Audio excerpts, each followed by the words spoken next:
noches, mis queridos hermanos. De verdad que déjenme decirle, cada día, ¿verdad? Cada día que pasa, miren, va a llegar el sábado y vamos a hacer un anuncio que nos quedamos en Puerto Rico, imagínense. Pero cada día nos acercamos más a cada miembro de esta iglesia. De verdad que es una iglesia muy querida y una iglesia muy especial. Quiero dar de manera muy especial la bienvenida a mi querido pastor Luis Boneta, su esposa, hermana Boneta, gracias por estar aquí.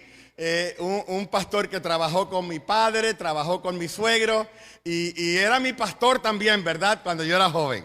El pastor Boneta también tuvo tiempo de director de jóvenes, que muy lindo, sí.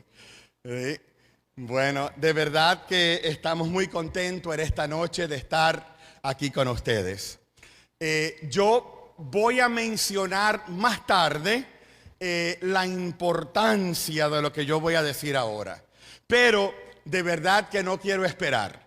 Y es para mí de manera muy especial y muy personal, es ver el ministerio con nuestros niños, con nuestros aventureros y con nuestros conquistadores. Y la parte que están tomando en esta iglesia. Qué lindo, ¿eh? Para mí eso es una gran bendición. Y Dios los siga bendiciendo, hermana Wanda. Dios los siga bendiciendo a los muchachos, a los jóvenes, para honra y para gloria de Dios. Porque en el tema que ustedes van a ver en esta noche, si una cosa... Y vamos a hablar así, ¿verdad? Ahora más o menos técnicamente. Si una cosa es importante en el crecimiento de la iglesia, es que donde van los hijos, ahí van los padres. Ustedes tienen buen programa para niños, buen programa para jovencitos, ahí van a ir los padres, por la gloria de Dios. Bueno, hermanos míos, quisiera en esta noche, al abrir la palabra de Dios, inclinar nuestros rostros para la oración. Oh querido Padre que estás en los cielos, y qué lindo es poder llamarte Padre, porque tú eres nuestro Dios, nuestro Salvador, nuestro Redentor. Tú eres nuestro Padre, nuestro amigo y nuestro compañero. Y hoy al llegar a este santo lugar, en medio de la semana, oh Dios, pedimos que tu presencia esté con nosotros. Que tu Santo Espíritu llene este templo y llene cada uno de nuestros corazones, oh Dios. Y aquellos también que están en línea en las redes sociales. Que ahí donde estén, oh Dios, que puedan sentir tu amor, tu paz, tu esperanza. Puedan sentir tu compañía. Oh Dios, pedimos que todo lo que se hable aquí en esta noche sea para honra y para gloria tuya y para el beneficio, la bendición y la edificación de tu pueblo, de cada familia aquí representada y de cada persona, hijo, hija tuya. Te lo pedimos en el nombre de Jesús. Amén.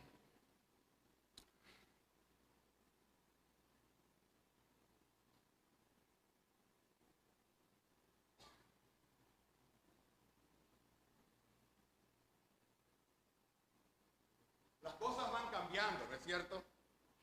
El decano del seminario en la Universidad de Andrews, él tiene un nombre para los teléfonos ahora, ¿verdad? Y es Instrumentos Divinos. Porque aquí tenemos, ¿verdad? Aquí tenemos la palabra de Dios, aquí tenemos el himnario, hasta la lección de escuela sabática. Y esto muchas veces es lo que nosotros usamos para la Biblia, ¿no es cierto?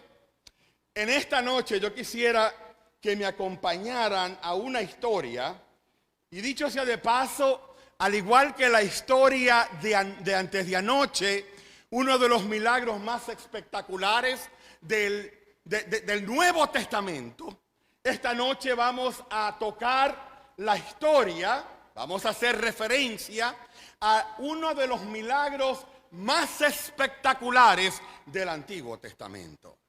Y la encontramos en el libro de Isaías, Isaías capítulo 38, versículo 1 en adelante. en aquellos días cayó Ezequías enfermo a morir. Y una de las cosas que ha sido un placer para mí en esta semana es hablar de la capellanía. Y qué lindo, ¿verdad? Encontrarme con muchos capellanes aquí. Aquí está el pastor González, mi hermano, mi colega. Aquí está el pastor O'Neill también, ¿verdad, mi hermano? Que son capellanes. Entonces, para mí ha sido muy lindo hablar acerca de la capellanía. Aquí en esta historia, nosotros ahora vemos a un capellán. Porque la realidad es que Isaías era profeta, Isaías era pastor, Isaías era también el capellán del palacio. Y aquí vemos a Isaías ahora, y vino a él el capellán Isaías, profeta, hijo de Amós, y díjole: Jehová dice así. Ahora, ¿por qué yo traigo la capellanía en estos momentos?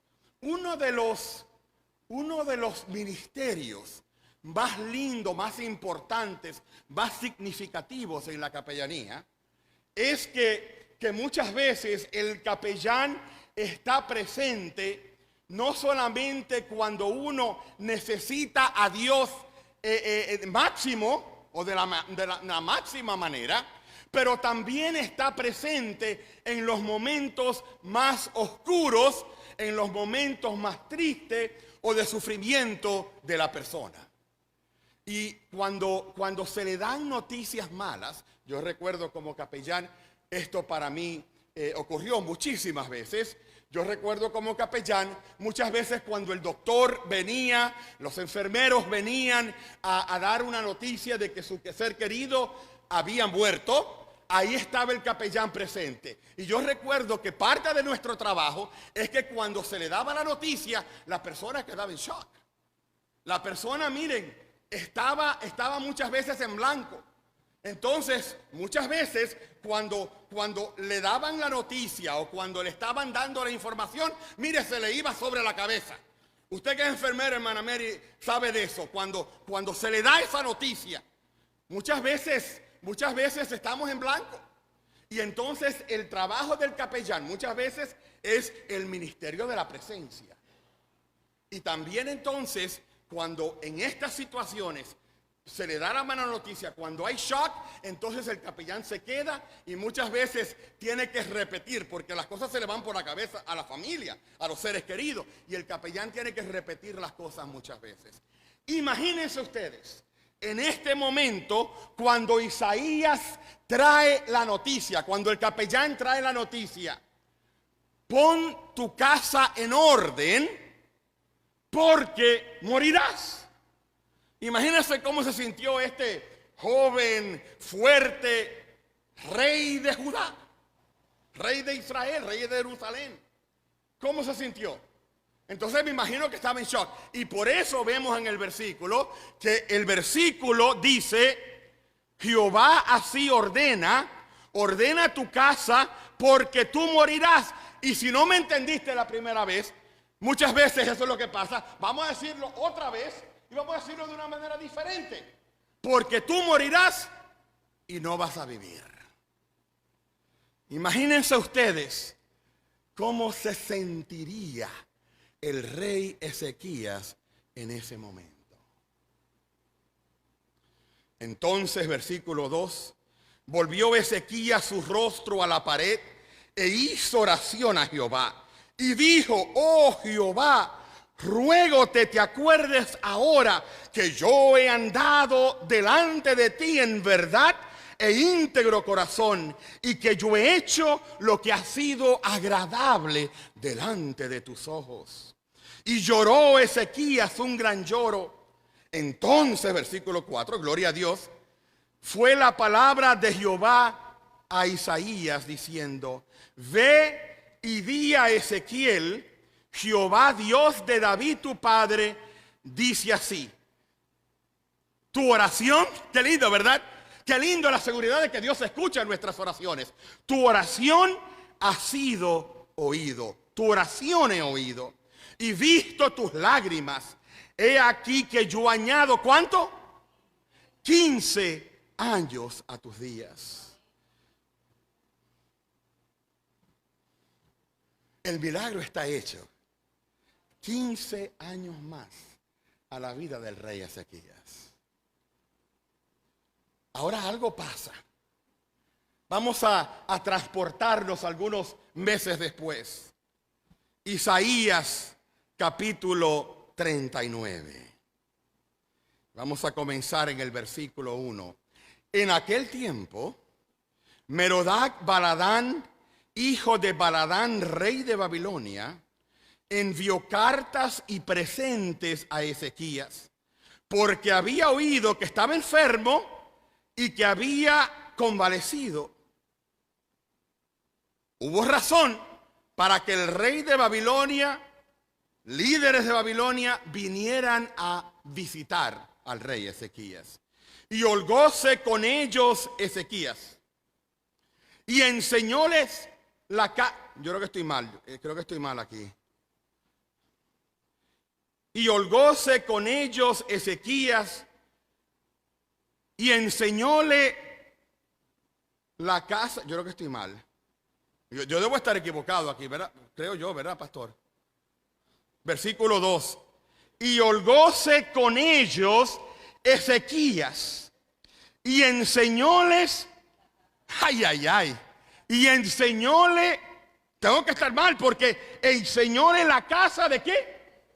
De sus tesoros, plata y oro y especierías y ungüentos preciosos y toda su casa de armas. Yo tengo que estar mal, estoy leyendo mal. Y todo lo que se puso a hallar en sus tesoros, no hubo cosa en su casa y en todo su señorío que Ezequías ¿qué? Pastor Boneta, yo estoy equivocado, porque imagínense, la realidad es que la oportunidad tenía que ser para mostrar el Dios que le dio vida y le dio salud. Eso era lo que venían a ver la gente de Babilonia. Sin embargo, cuando llegaron allá, en vez de tomar esta oportunidad para evangelizar, de tomar esta oportunidad para dar evidencias del poder y el amor y la misericordia de Dios, de la verdadera realidad del Dios que servía Ezequías, el Dios que le había dado la vida y la salud. En vez de eso, ¿qué hizo?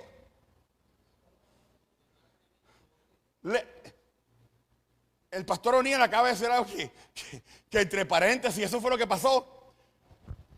El pastor O'Neill dice que le enseñó al enemigo todo. ¿Saben por qué él dijo eso?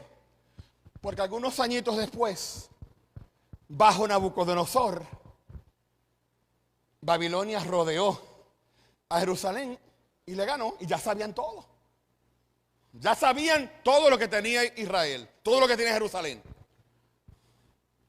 Pero hermanos míos, ¿qué oportunidad había para enseñar y demostrar el Dios verdadero?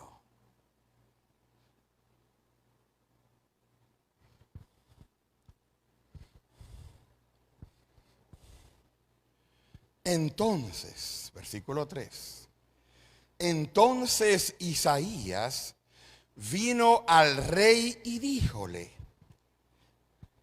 ¿Qué dicen estos hombres? ¿Y de dónde han venido a ti? Y Ezequías respondió, me imagino que de una manera orgullosa, ¿verdad? E Isaías respondió: oh, de tierra muy lejanas han venido a mí de Babilonia. Y ahora, hermanos míos, aquí está la pregunta. Aquí está la pregunta que le llega directa al corazón de Ezequías. Y dijo entonces, ¿qué han visto? ¿Qué han visto en tu casa? ¿Qué han visto en tu casa?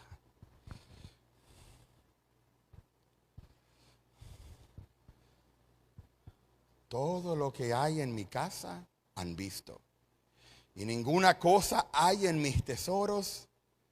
Volviendo Pastor O'Neill, ¿verdad? Lo que usted dijo en algunos momentos atrás. Y no hay ninguna cosa en mis tesoros que no le haya mostrado.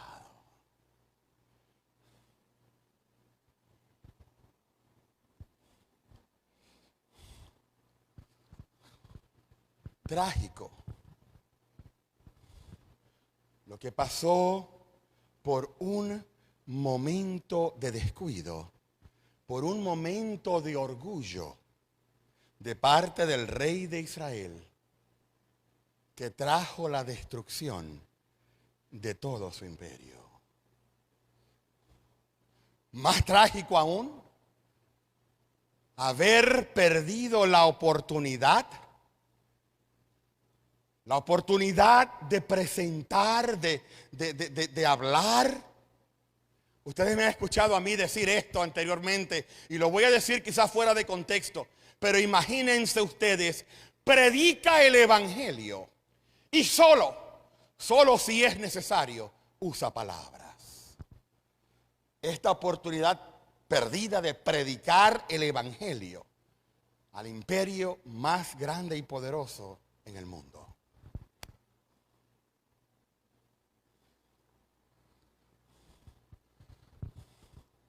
Ahora,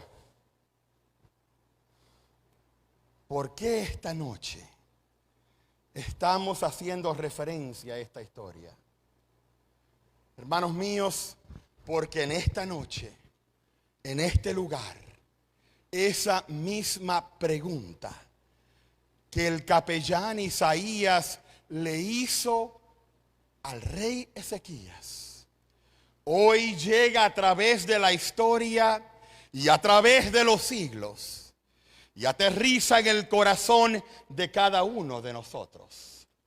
Y la pregunta es, cuando la gente va a tu casa, cuando tienes visitas, cuando vienen a visitarte, cuando se conectan contigo, la pregunta es, ¿y qué? ¿Qué han visto en tu casa? ¿Qué han visto en tu casa?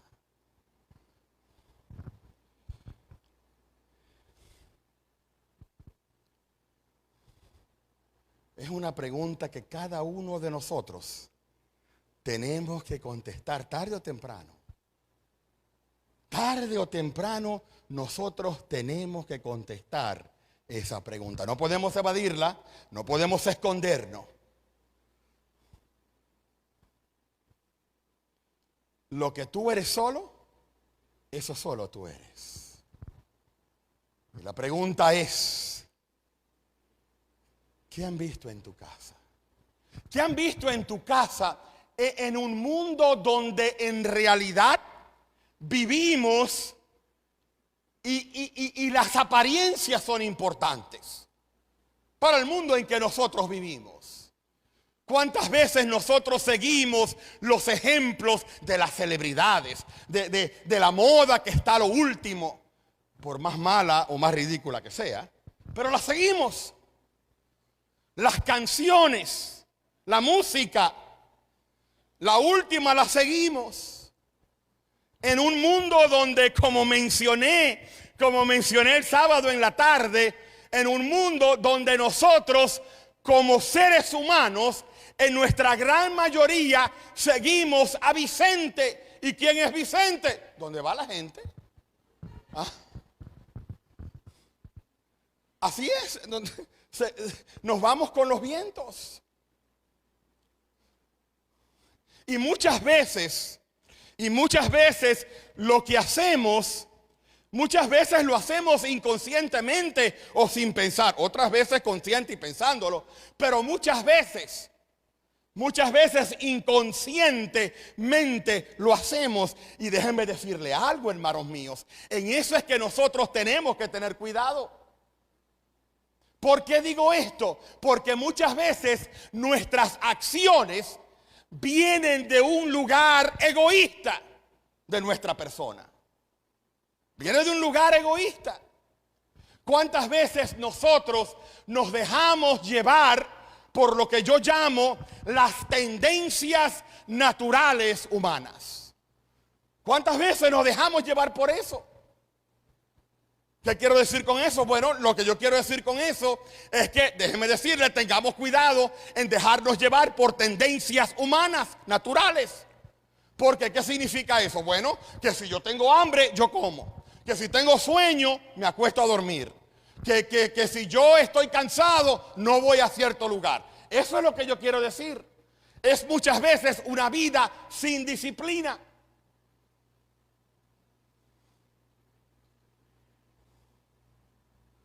¿Cuánta gente me he encontrado yo que vive en su vida así? Entonces, ¿qué pasa? El daño viene para las familias. ¿Cuántas veces, por ejemplo, para dar un ejemplo así rapidito, cuántas veces hemos visto a personas, ¿verdad? Padres, por ejemplo, que están en la casa, ¿verdad? Están en la casa y llegan de trabajo o están cansados o quizás quieren ver una película, quieren ver a Netflix, ¿verdad que sí? Quieren ver una serie y entonces ¿qué hacen? ¿Qué hacen? Ay, para que me deje tranquilo, toma, aquí está, úsalo, entretente. ¿Cierto o falso? Eso es lo que hacen. Entretiénete tú con eso y déjame a mí en paz. Llevarse a dejar por tendencias inconsciente o conscientemente, pero la realidad es que estamos haciendo daño. En el caso mío, déjenme decirle, me voy a poner otra vez vulnerable con ustedes. Pero yo recuerdo cuando yo estaba trabajando en el sur de California, y yo recuerdo que muchas veces, por ejemplo, y recuerda que nosotros hablamos acerca de esto el sábado en la tarde, ¿verdad? Comenzamos hablando acerca de esto el sábado en la mañana. El círculo de la vida. ¿Recuerdan? Nosotros tenemos la certeza, la seguridad, la realidad en que vivimos, que Dios nos creó. Génesis 1:26. Hagamos al hombre a nuestra imagen, conforme a nuestra semejanza. Varón y hembra, gloria a Dios, varón y hembra los creó. Entonces, ¿qué significa eso? Tenemos ciertos atributos divinos de nuestro Padre Celestial. Directamente tenemos regalos de Él, que nos dio a nosotros: el amor, la justicia, el razonamiento, la comunicación. Tenemos el libre albedrío, la justicia, todo esto. Y estos atributos divinos se convierten, ¿verdad? Se convierten en necesidades humanas. Todos esos atributos divinos se convierten en necesidades humanas. Y esas necesidades humanas, ¿saben qué, hermanos míos? Y es tan fácil, porque muchas veces a lo que es fácil nosotros no le hacemos caso, no le damos la importancia, porque nosotros queremos, ¿verdad?, buscarle las 5 patas al gato. Entonces nosotros lo que es simple no nos gusta. ¿Y qué pasa? Que lo simple es que Dios es el que llena, el que satisface todas esas necesidades. Sin embargo, el mundo en su gran mayoría busca llenar esas necesidades. Mire, por aquí, por allá, en dinero, tratan de buscar la verdad en posiciones, tratan de buscarlas en títulos, tratan de buscarlas en vicios, en drogas, en alcohol, en relaciones que no son saludables. Están buscándola en todo lugar, menos en Dios. Y Dios es el que satisface esas necesidades que todos tenemos desde que nacemos.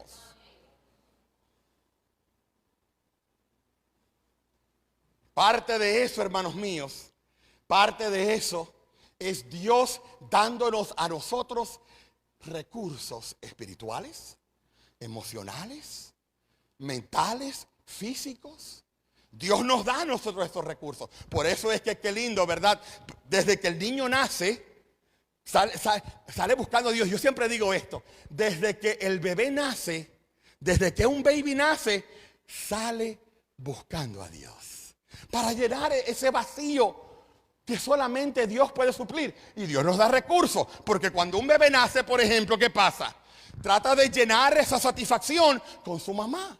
y después con su papá, ¿verdad? Y con sus abuelos, y con sus tíos, y con sus hermanos, y con sus primos. Y mientras va creciendo, y aquí está hermana Wanda, mientras van creciendo, esas necesidades también se van llenando. Los aventureros, los conquistadores, la iglesia está supuesta a satisfacer eso. Es un recurso de Dios. Y a medida que van creciendo, y hay muchas maneras, pero para hacerlo más corto, ¿qué pasa? Ahora vienen las amistades, los amigos. Y gloria a Dios, entonces viene ese círculo, se estrecha, ¿verdad? Se pone más corto y ahí viene el noviazgo. Y el noviazgo, el matrimonio. El matrimonio es un regalo de Dios. El matrimonio es un recurso de Dios para llenar estas satisfacciones. Al igual que el sábado, Dios sabía. Nosotros teníamos que descansar, porque 6 días trabajarás y harás toda tu obra, más el séptimo día, ¿qué? Descansarás. Entonces Dios sabía que como seres humanos, entonces nos da el regalo del sábado. Qué lindo, ¿verdad? Que el regalo del matrimonio y la familia y el sábado son los dos regalos que Dios nos dio desde el origen de este mundo, desde la creación. Y gloria a Dios que hasta hoy en día, si se entra de una manera correcta y apropiada, surge esa necesidad que el matrimonio y la familia van a llenar. Y el sábado también es para satisfacer a nuestra necesidad de descanso. Son regalos de Dios. Pero hay otros más también. Hay otros más. Y yo recuerdo, como le dije, cuando estaba en el sur de California. Y aquel tiempo era difícil para mí. Quizás era un tiempo lindo también, porque ahí yo terminé mi doctorado, estaba dando consejería, estaba enseñando en Loma Linda. Era capellán del equipo de Los Ángeles Dodgers de béisbol, capellán de la policía en Los Ángeles. Pero yo recuerdo que a mí me preguntaban, pastor, cuénteme de algunas de sus recursos espirituales. Dígame cuáles son. Bueno, yo decía, bueno, para mí un recurso importante era la oración. La oración es un recurso, ¿verdad? Importante. Y yo recuerdo que lloraba 5, 10, 15, 20 veces, 30 veces al día. Y lloraba con pacientes, con clientes, con miembros de iglesia.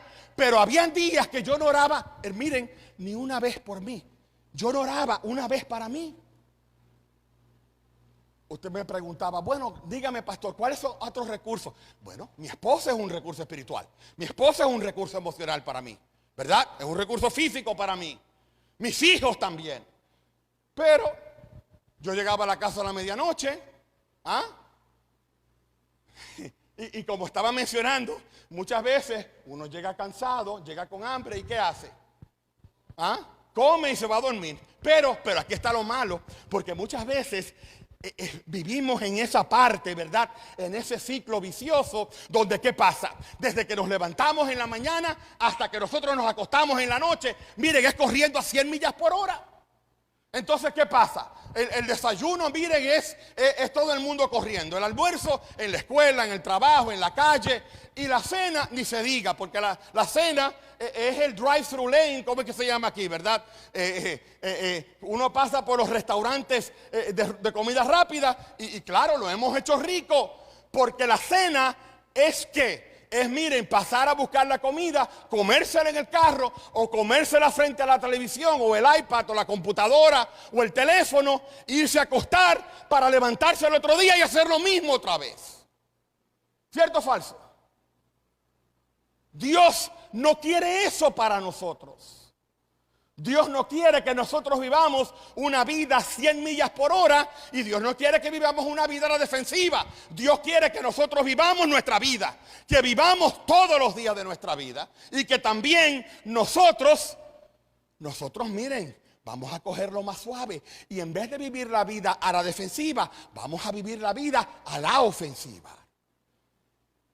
Me preguntaban, bueno, ¿y cuál es otro recurso para ti? Bueno, el gimnasio. Hacer ejercicio, claro, todos lo sabemos.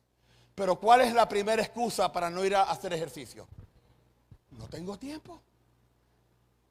Pero ahí está. Las cosas importantes de la vida, esos recursos. Y una de las asignaciones que quiero darle a ustedes, por favor, en su propio tiempo, en su propio hogar, hagan esto. Pero miren, una de las cosas que yo quiero es que ustedes, porque muchas veces lo que pasa es que nosotros no sabemos cuáles son nuestros recursos espirituales, no sabemos cuáles son nuestros recursos emocionales o físicos. Entonces, ¿qué pasa? Que vivimos una vida, miren, a la carrera y de aquí para allá, pero nunca de aquí. Entonces, yo lo que quiero es que ustedes, miren, enumeren, por favor, escriban cuáles son todos sus recursos espirituales, emocionales y físicos. Y óiganme bien, hermanos míos, porque esto es de Dios. Esto es de Dios. Dios quiere para nosotros que vivamos una vida linda, una vida satisfecha, una vida bonita, para honra y para gloria de Él. Entonces, estos recursos vienen completos. Estos recursos es para llenarnos a nosotros como individuos, como hijos de Él, llenarnos a nosotros en mente, en cuerpo y en espíritu. ¿Me están entendiendo? Mente, cuerpo y espíritu. Entonces, cuando ustedes hagan esta lista, mira, háganlo de esta manera. Espiritual. Bueno, ¿cuáles son los recursos espirituales? La iglesia. La iglesia es un recurso espiritual.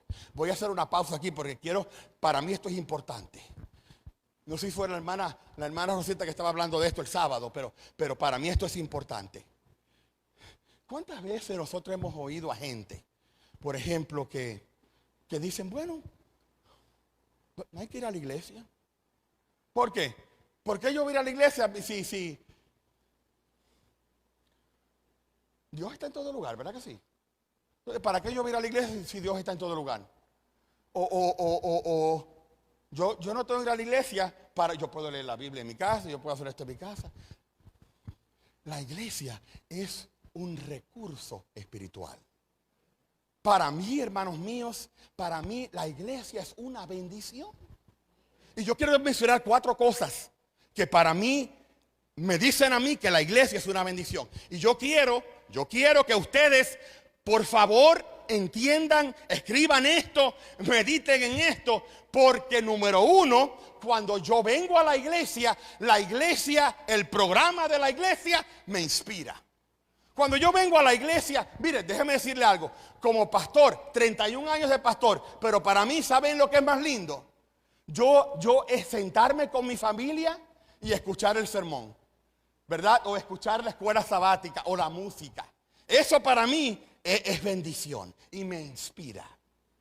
Pero la iglesia inspira, el programa inspira. Número 2, cuando yo vengo a la iglesia, cuando pertenezco a una iglesia, yo pertenezco a una comunidad. A una comunidad que tiene a Dios como lo tengo yo, a una comunidad que me ama, que me apoya y que me cuida. Entonces, ¿qué pasa? Cuando yo vengo a la iglesia, miren, es una linda comunidad. Por eso es que yo recuerdo que dije, creo que fue ayer que yo dije, ¿verdad? Que no importa dónde vayamos, a qué parte del mundo, lo primero que buscamos es la iglesia adventista. Y cuando vamos allí, ¿verdad que sí? Ahí están nuestros hermanos.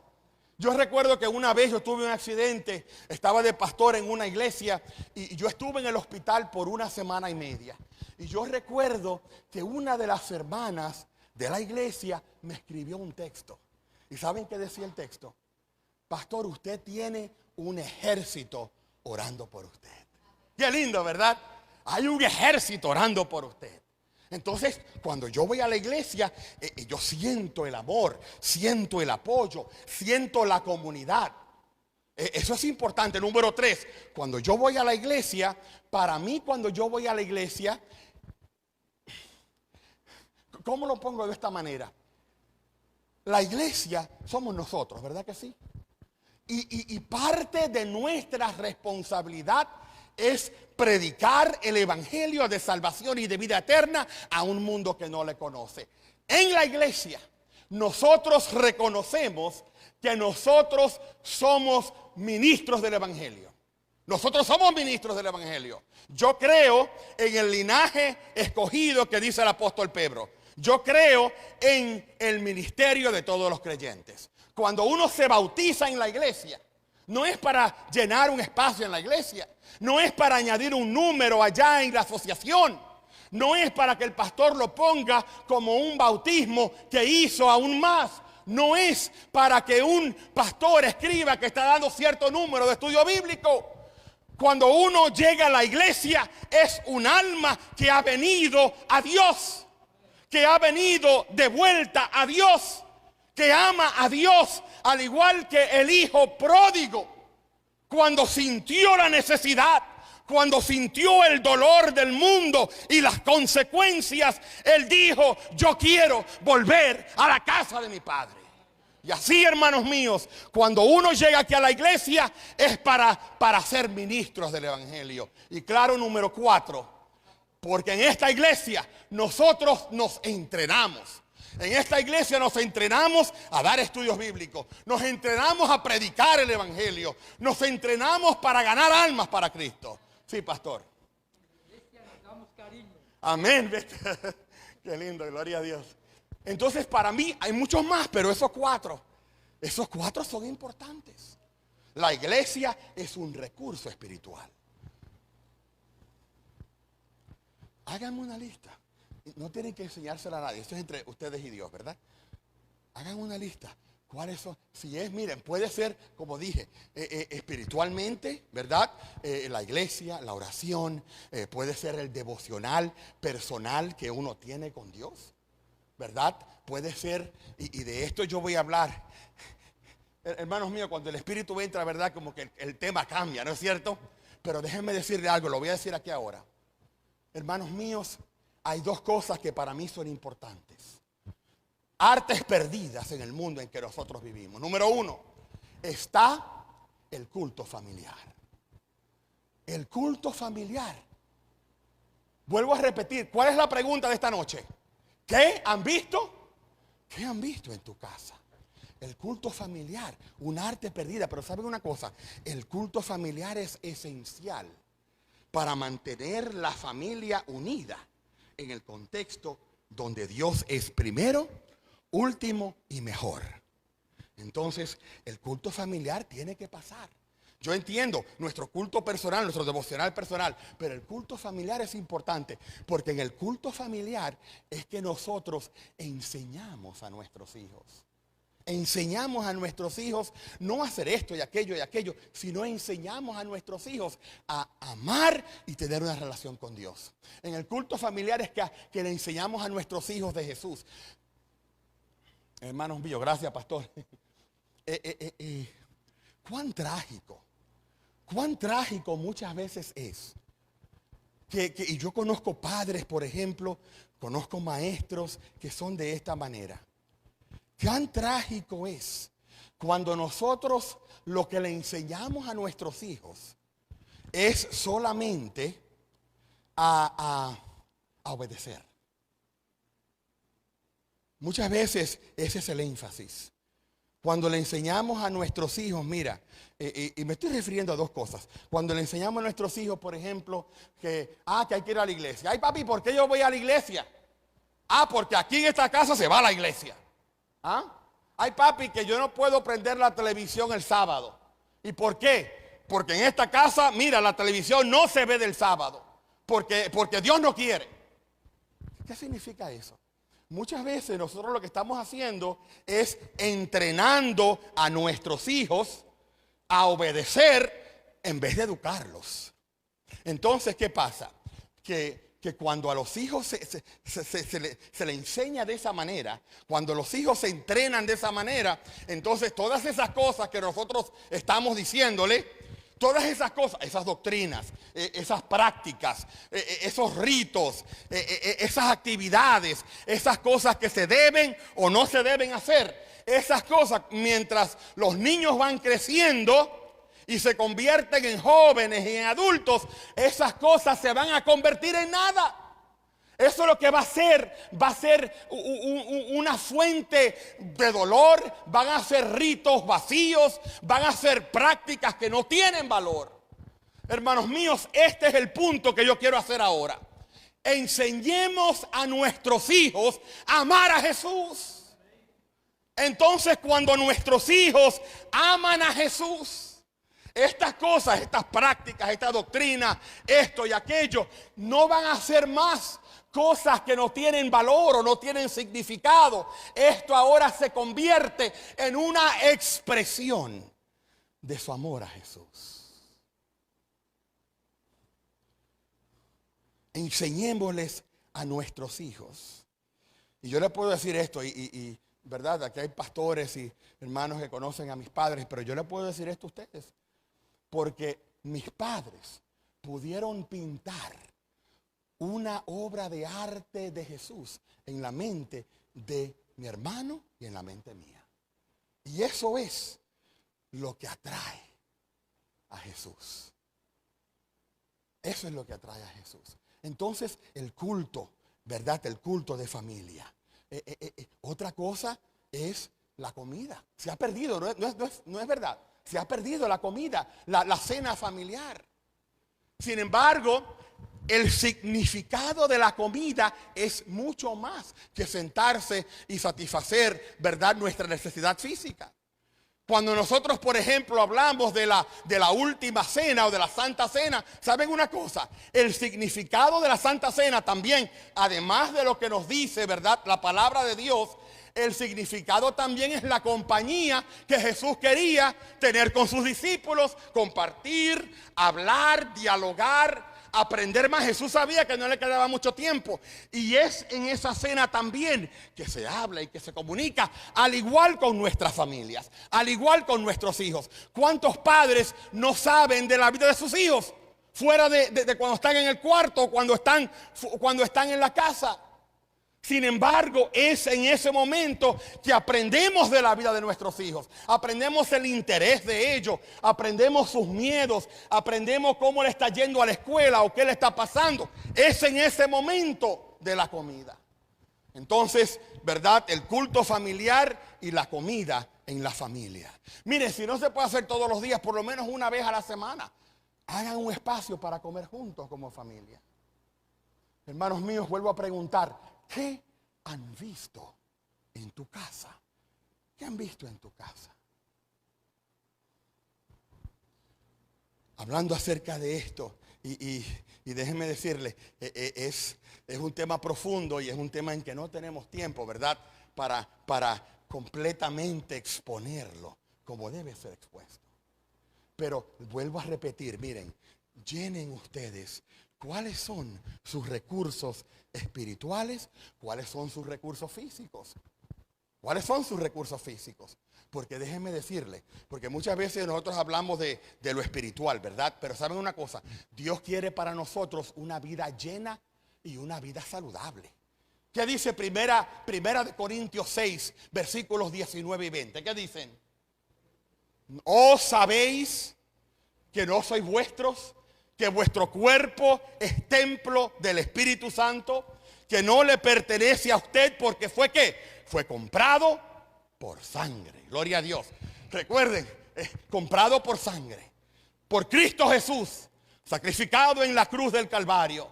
Y entonces termina así el versículo 20. Ahora pues, honra a Dios en tu vida, con tu cuerpo, tu espíritu que le pertenecen a Dios. Entonces también significa que si nuestro cuerpo es templo del Espíritu Santo, ¿qué pasa? Hay que cuidarlo, ¿verdad que sí? Hay que cuidar nuestros cuerpos. Entonces ahí viene, ¿verdad? La comida buena, el ejercicio. Eso es parte de esos recursos que Dios nos ha dado. Entonces vamos a hacer eso bien. Y lo emocional, hay muchas cosas, ¿verdad? Está la naturaleza, está el descanso, está la familia, están los amigos. Todo eso es importante. Ahora, ustedes llenen cuáles son esos recursos. Y miren, no solamente, óigame bien, hermanos míos, no es solamente identificarlos y escribirlos, es ponerlo, ¿verdad?, de algo principal. Ponerlo como prioridad en sus vidas. Una historia cuenta acerca de un profesor de administración comercial en una universidad muy famosa. Y este profesor un día, con sus estudiantes al frente, dice, ok, pongan todo a un lado que es momento para un examen. Es momento para un quiz. Entonces, pues la gente, imagínense, se asustó a los estudiantes porque no habían estudiado para ningún quiz, ¿verdad? Pero todos pusieron sus cosas, las guardaron. Entonces en ese momento el profesor hace así y saca una jarra vacía y la pone en su escritorio. Después de eso, él ahora entonces saca otro jarrón con piedras, más o menos del tamaño de un puño, ¿verdad? Entonces él comienza a poner esas piedras en este jarrón vacío. Y comienza a poner las piedras, ¿verdad? Ahí, hasta que ya no cabían más piedras. Entonces él hace la pregunta, ¿está lleno este jarrón? ¿Verdad? No cabían más piedras, entonces ¿qué pasa? Bueno, los estudiantes levantaron la mano y dijeron, sí, está lleno. Él dijo, ¿verdad? Ok. Ahora entonces saca un jarrón de piedritas, de esas piedritas, ¿verdad? Que muchas veces usamos en el jardín, de pebbles. Y comienza a ponerlas. Y esas piedritas ahora van tomando el espacio entre las rocas, hasta que ya no cabía más. Y vuelve a repetir la pregunta el profesor. ¿Está lleno este jarrón? Bueno, pues ya algunos estudiantes sabían lo que estaba pasando y uno levantó la mano y dice, no, profesor, no está lleno. Y él dijo, oh, muy bien. Entonces ahora sacó, ¿verdad? Ahora sacó un jarrón de arena y comienza a meter la arena ahí adentro. Y ahora vuelve a preguntar la pregunta, cuando no cabía más arena, ¿y está lleno el jarrón? Ahora todo el mundo sabía ya, no, no está lleno. Ah, ok. Ahora saca entonces y echa un jarrón agua. Y el agua lo llena al jarrón hasta que no cabe más agua. Y él hace la pregunta, ¿cuál es el punto de esta ilustración? ¿Cuál es el punto de esto? ¿Cuál es el objetivo de esto? Acuérdense, serán estudiantes de administración comercial, ¿verdad? De negocios, de liderazgo. Entonces, pues, uno de ellos alza la mano y dice, bueno, profesor, el punto de esta ilustración es que no importa cuán lleno estén nuestros calendarios, siempre si queremos le podemos echar más cosas. Una respuesta buena. Bueno, está bien, pero ese no es el punto de la historia. Eso no es el punto de la ilustración. El punto de la ilustración es este. Si usted no pone las rocas grandes primero, después no van a caber. Hermanos míos, familia de esta iglesia, familia de esta comunidad. Nosotros sabemos cuáles son las rocas de nuestra vida, ¿no es cierto? Eso es lo que yo le pido a ustedes que identifiquen. Sabemos cuáles son las rocas, la relación con Dios, ¿verdad? Lo que comemos, los alimentos, nuestra familia, nuestras esposas, esposos, hijos, nuestro trabajo. Pongamos eso primero, porque si no lo ponemos, ustedes saben algo, que nuestro tiempo rapidito se puede llenar de cosas que son insignificantes. Se pueden llenar de cosas que vienen y van y que son llevaderas y que no tienen ningún significado. Entonces, por eso es que yo le pido a ustedes que pongan esas cosas primero en su jarrón. Yo quiero continuar este tema, ya se nos está acabando el tiempo. Yo quiero continuar este tema, vamos a continuarlo mañana también. Porque la pregunta, vuelvo a repetir, ¿qué han visto en tu casa? ¿Qué han visto en tu casa? Y mi deseo y mi oración es que cuando esa pregunta venga a ustedes, ustedes puedan decir, en mi casa está Jesús. Sirvad hoy. ¿A quién sirváis? A los dioses por aquí, a los ídolos por allá, a las celebridades por allá, a los atletas por allá. Pero yo y mi casa serviremos a Jehová. Dios los bendiga.